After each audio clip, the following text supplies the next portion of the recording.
नमस्कार दोस्तों, मैं अरविंद सर स्वागत करता हूं आप सभी लोगों का अपने YouTube चैनल जय हो जौनपुर पर। मुझे पूरा उम्मीद भी है और विश्वास भी है आप लोगों की दीपावली अच्छे से बीत गई होगी।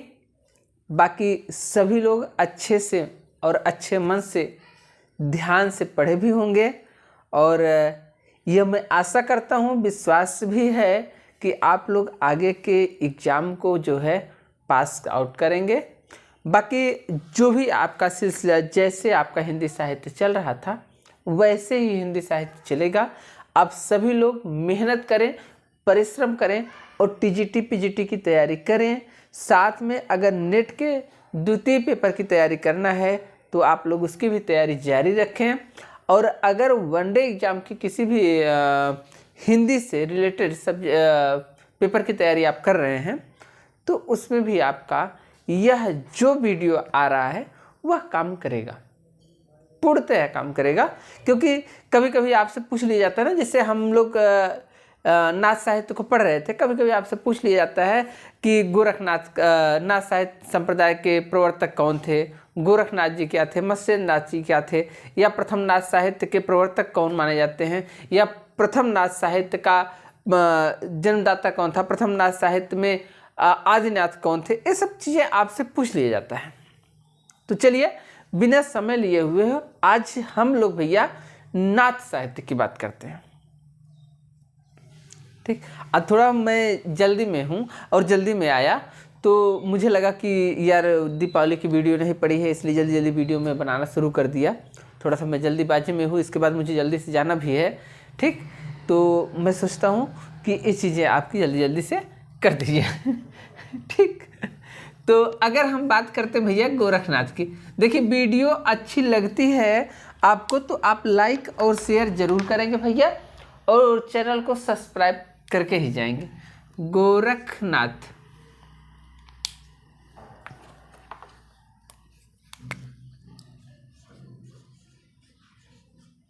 गोरखनाथ अगर बात की जाएगी भैया गोरखनाथ की तो ध्यान दीजिएगा, नाथ संप्रदाय के जितने भी कवि थे तो उन सब में सबसे ज़्यादा प्रतिभाशाली कौन था भैया? सबसे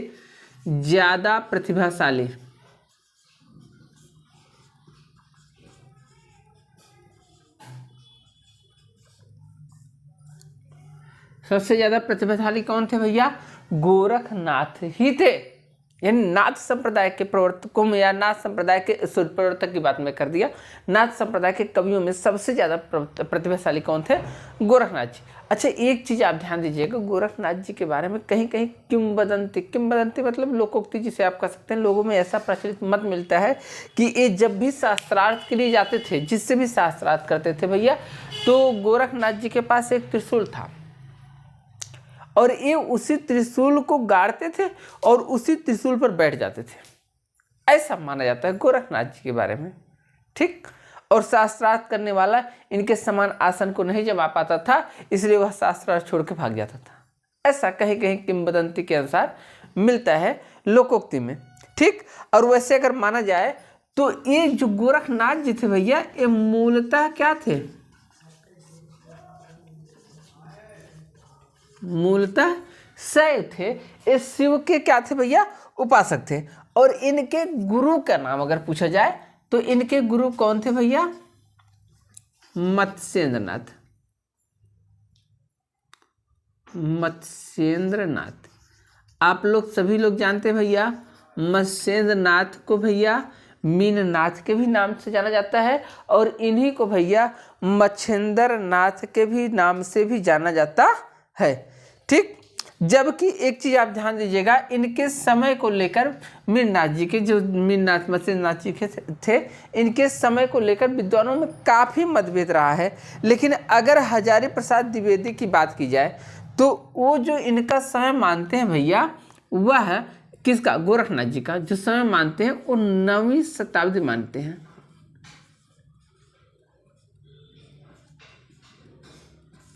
अगर क्या बोलते हैं रामचंद्र शुक्ल जी की बात की जाए तो वो इनका समय यानी गोरखनाथ जी का समय क्या मानते हैं?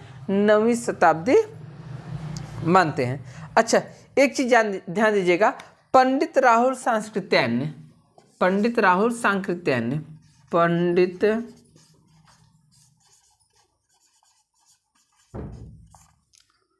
पंडित राहुल सांकृत्यायन ने, पंडित राहुल सांकृत्यायन ने इनका समय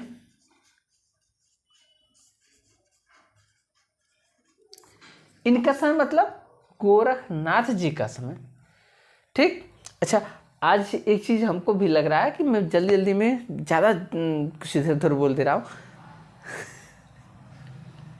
चलिए, अच्छा, पंडित राहुल सांकृत्यायन ने इनका समय 845 ईस्वी माना है।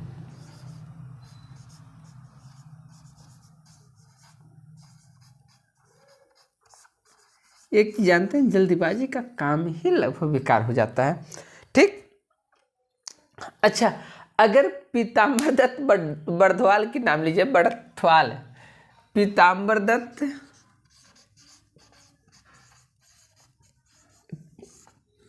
एक चीज जानिएगा, मैं कितना भी जल्दीबाजी में बता दूं भैया, और कितना भी जल्दीबाजी में रहूं, लेकिन डाटा या जो भी चीज़ें आपको मैं बता रहा हूँ वो गलत नहीं होगा।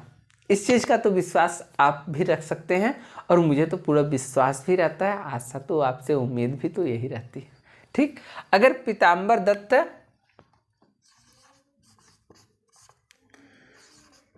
बड़थवाल, इनका नाम बड़थवाल है भैया, पीताम्बर दत्त बड़थवाल की बात की जाए तो इन्होंने जो इनका समय माना है, किसका भैया, गोरखनाथ जी का जो समय माना है वह 11वीं शताब्दी माना है।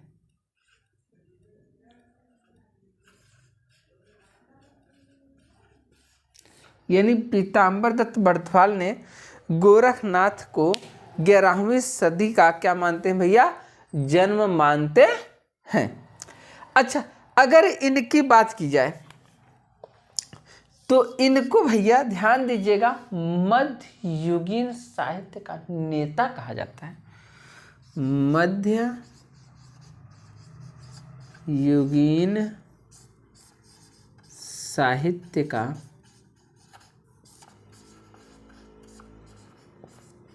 नेता, इन्हें मध्ययुगीन साहित्य का नेता कहा जाता है। अच्छा, एक चीज ध्यान दीजिएगा, अगर रामचंद्र शुक्ल की बात की जाए भैया, ठीक, ये जो पंडित राहुल सांकृत्यायन हो गए, अगर रामचंद्र शुक्ल की बात की जाए, आचार्य रामचंद्र शुक्ल व राम कुमार वर्मा, ठीक, व राम कुमार वर्मा, अगर पंडित आचार्य रामचंद्र शुक्ल जी की बात की जाए व राम कुमार वर्मा की बात की जाए भैया, तो इन्होंने जो इनका समय माना है, ठीक, किसका समय, गोरखनाथ जी का जो समय माना है भैया, वह 13वीं शताब्दी माना है।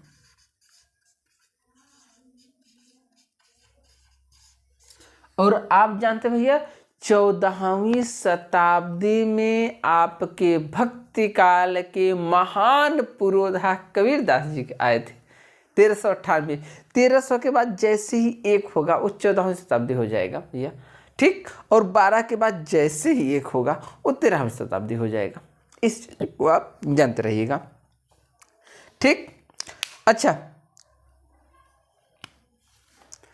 अगर बात की जाए भैया साहित्य का आरंभकर्ता या प्रवर्तन कवि, मान की बात, नाथ साहित्य का आरंभकर्ता या प्रवर्तन कवि की बात की जाए भैया, तो वो कौन थे भैया, गोरखनाथ। प्रवर्तक कवि, अगर प्रवर्तक कवि की बात की जाए तो वो कौन थे भैया, आपके गोरखनाथ जी ही थे। ठीक। अच्छा, इसका एक बार आप लोग सभी लोग इसका स्क्रीनशॉट लीजिएगा, फिर मैं आगे चलूं भैया।